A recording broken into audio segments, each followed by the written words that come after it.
wakili, sawa? Usivuruge wakili. Yes. Wacha wakili pia pita hapo.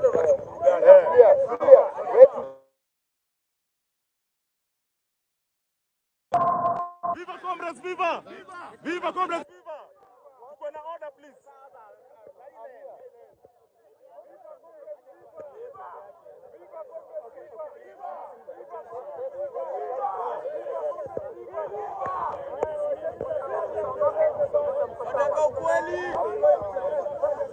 Daktari.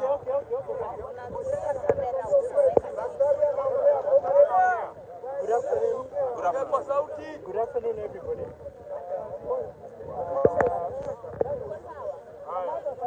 Good afternoon, everybody. I'm called Langat forensic pathologist. High moral, high discipline, High moral. high moral, high discipline. Tuendelee. I'm called Dr. Bernard. I'm a forensic pathologist working here in Kenya. We know why we were here and what has been happening. And we met here to conduct an autopsy. We met here to conduct an autopsy on the late. We were 5 pathologists here with myself as the lead pathologist, and all parties were represented in the process, including IPOA, other human rights organizations, Kenya National High Commission for Human Rights, Kenya Commission on Human Rights, the Independent Medical Legal Organization, and all important, all interested parties. The family is also here. Now, we are in concurrence with regards to what happened as the cause of death for the late Albert Ojwang. We are sincerely sorry, and we condole with the family and the whole public about what happened. Now, following the autopsy that we've just done for 5 of us, we find that there were serious injuries to the head. There were also features of neck compression. There were also multiple soft tissue injuries that were spread all over the body, including the head also, the neck, upper limbs, and the trunk, and the lower limbs.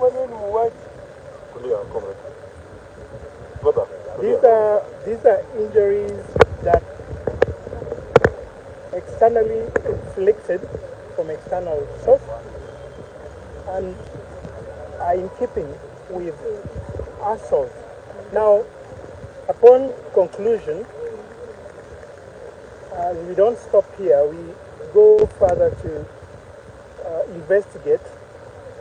So we took various other samples from the body for analysis in forensic laboratory, and we are also inviting other interested investigative agencies to come up and with findings that can corroborate what we have just found concluded after the autopsy. Thank you very much. So the cause of death is very clear, as I've just mentioned. Head injury. We also have neck compression, and we also have other injuries spread all over the body that are pointing towards assault.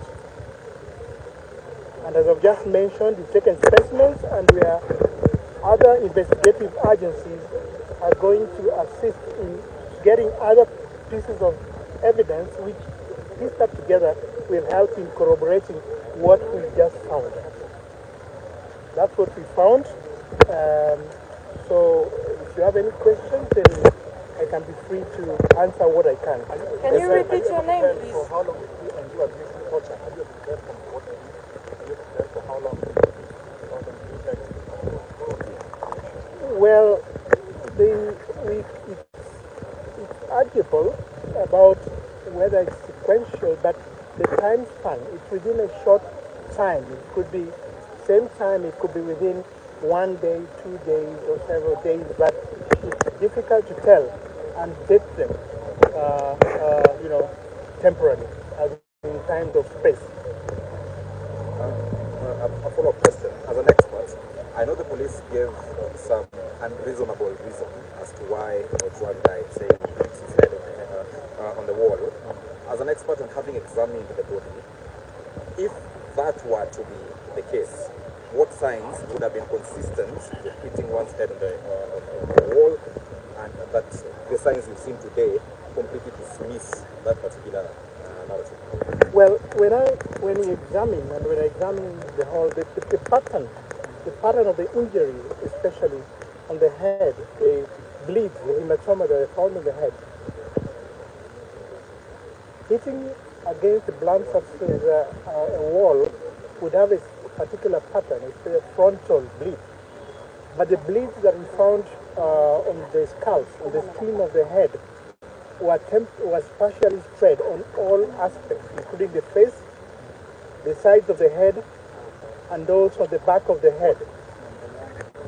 When we tie up together with other injuries that are well spread in the body, including the upper limbs and the trunk, then this is unlikely to be self-inflicted injury.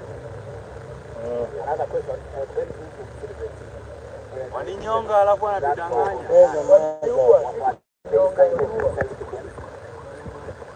We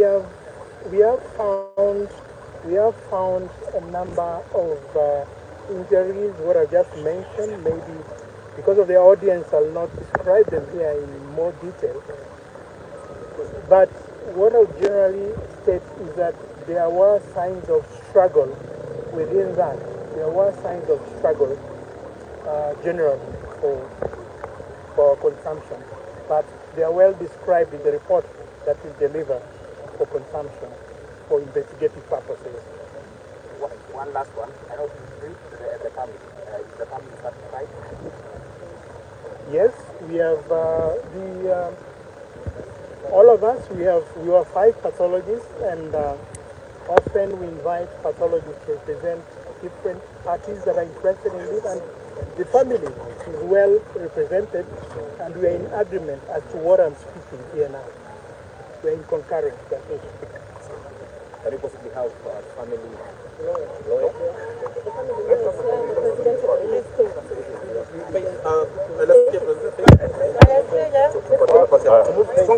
Daktari, let's create space.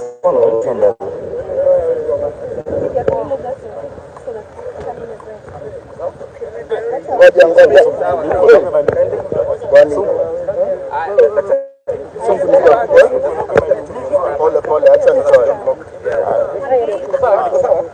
Can we allow someone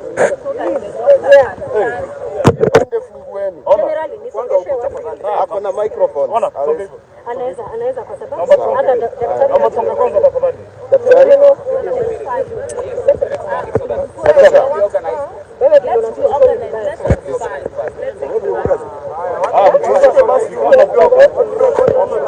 Aya, tusonge nyuma. Can we have some order? Wanasema hataki kukontrol. Tunakuwa na order kidogo basi. Pizza ikaje?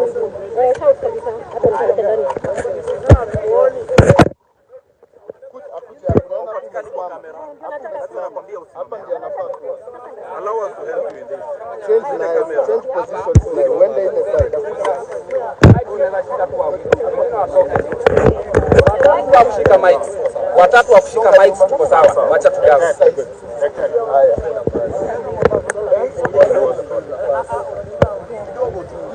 Patieni daktari pia space. Sawa.